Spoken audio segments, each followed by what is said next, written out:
Silver moonlight glinted across the Ogun River as Anya Patel stepped into a canoe camouflaged with woven palm fronds. Daughter of Mumbai's river city bustle, Anya had crossed continents, propelled by a dream of running waters under mangrove roots, and the name Yemoja, whispered as both curse and lullaby. The villagers watched, salt trace on her fingertips, the copper kalasha of Ganga water cradled to her heart. She carried not an offering, but a question. What happens when Ganga meets Ogun? She spoke to no one, casting her reflection in the river, steady only in purpose. Across the river gap rose a carved shrine of blue cloth and cowrie shells. They knew. A foreign hymn would soon be tested by this tide. The Yemoja shrine glowed in lantern light, shells embedded in stone, fish bones as icons, lilies floating. Anya placed her kalasha next to water-stitched calabashes at the altar. Priests murmured in Yoruba. Incense of hibiscus filled the air. She whispered the Ganga hymn under her breath as Olori Moja, adorned in river blue, approached her. In a moment of suspended prayer, river water parted under torchlight, revealing oilskin eyes beneath lotus flowers. Yemoja's stones opened. A warning, a welcome, a puzzle. Thunder cracked. Jasmine petals fell frozen in air. Olori Moja chanted the Igbo Omi, the water's time.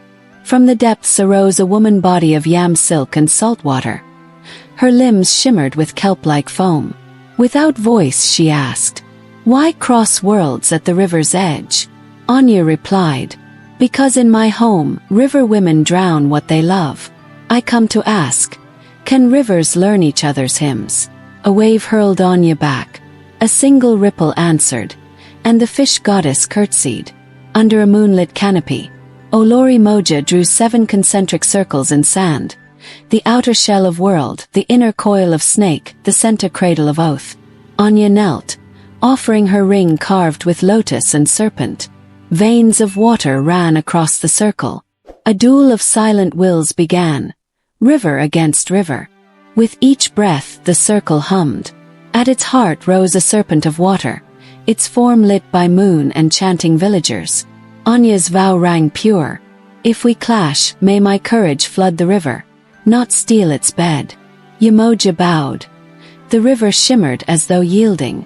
The water serpent dissolved. In its place, 7 white-blue butterflies flitted like spirits released. Cowrie shells fell from palm hands as Yemoja's voice echoed. Blessed be the bridged waters. But only if you cross in truth. Anya accepted a bracelet of lotus thread and cowries. A covenant identifier. The villagers bowed. In that public offering a new faith was born. Not one of conquest but of respect. At dawn, a procession climbed the Ogun's banks, passing canoe houses. Saffron petal prayers and lotus water blessings marked each dip in the flowing current. Other river spirits, Ashan, Mami Wata, peeked through palms. Women's cries of axe rose to the treetops.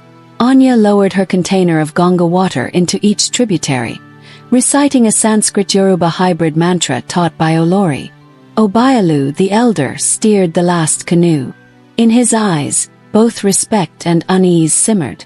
Iomi Falls thundered, a mirror of Ganga's roar at Haridwar in her mind. Mist punched into her lungs. There she saw a white snake spirit coil across dripping stones. They stared into each other's loneliness. Anya knelt mid-current, offered Ganga water. The snake rose, hood flared, silver gold eye glowed. Then it bowed, sliding into the river's depths. The falls stilled behind it. The air hummed, balance reclaimed. At a lotus-crafted lodge by the river, Olori Moja unfurled a papyrus scroll, ink from river shrines. It told of Itan Imia, the original confrontation between Yemoja and Awakens. It demanded trial. Anya must cast her wedding band into the river and recite both Ganga and Ogun's hymns at midnight. Their hearts pounded. She removed the ring, carved with lotus and cobra. She let it drop. It bubbled, shimmered, then shattered into blue embers. She heard her own heartbeat echo across currents. Under a full moon, she stood in water knee-deep, singing the Sanskrit Yoruba hymn. Ganga, meet Yemoja, Let flow not divide but join the past and present stream. A beam of moonlight cracked the ripple. The water serpent rose again, coiling around her wrists and heart. She pressed her palms into the river bed, reciting lineage prayers. The serpent bowed. The water circled both of them. Holy dance, silent chord. She wept lotus tears. At sunrise, the villagers saw her emerge transformed, blue aura flickering on her skin. They crowded steps. Children stared, elders crossed themselves. She ascended the shrine altar, soaked, luminous. Yemoja's voice thundered once. This woman carries both waters. Let no one build walls where rivers should meet. Silence fell. Then quiet acceptance. Candles lighted the shrine. Children offered lotus balls. Priests raised kola nuts in blessing. Later Okoye, a West African herbalist, arrived from a trade route.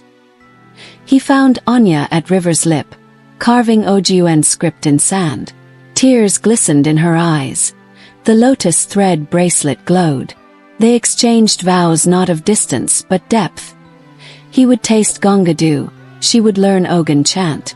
They knelt together, half in river, half on shore. Unity spun in prayer. The villagers watched, between tears and awe. In the village shrine, elder priests uncorked ancestral masks carved with water snakes. They recited the story. A girl from distant land who crossed faith, and the river grew softer. Cowries symbolized death and birth. They floated them into the deep well.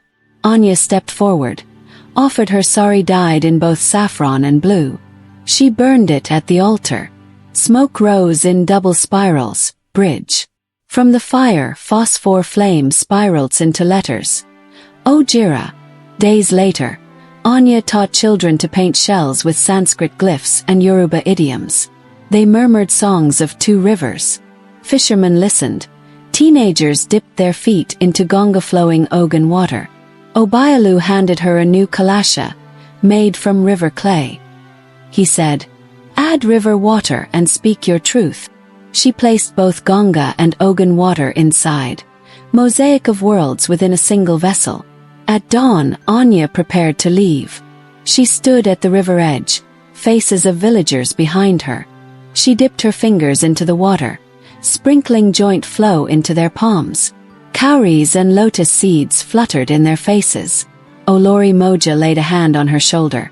"Go home, but carry this river inside. You are both daughter and river her." Anya boarded a canoe with her kalasha. The river parted, her sari trailing blue ripples. The villagers watched until she vanished into the mist. They heard a conch shell tinkle faintly from upstream. Fire crackled beneath a jade nightscape. Children sat in flickering wings of flame. The storyteller closed the final scroll. This was no contest of power. It was a song of recognition. Two rivers meeting in melody. A river mother confronted another and revealed that fear itself can be the deepest crossing. Anya returned not conquered, but consecrated. The river told her, resistance floods. Truth converges. The children held lotus stems in their palms. The fire burned low, embers dancing like water sprites. Her story ended, but the rivers remain, as real as promise.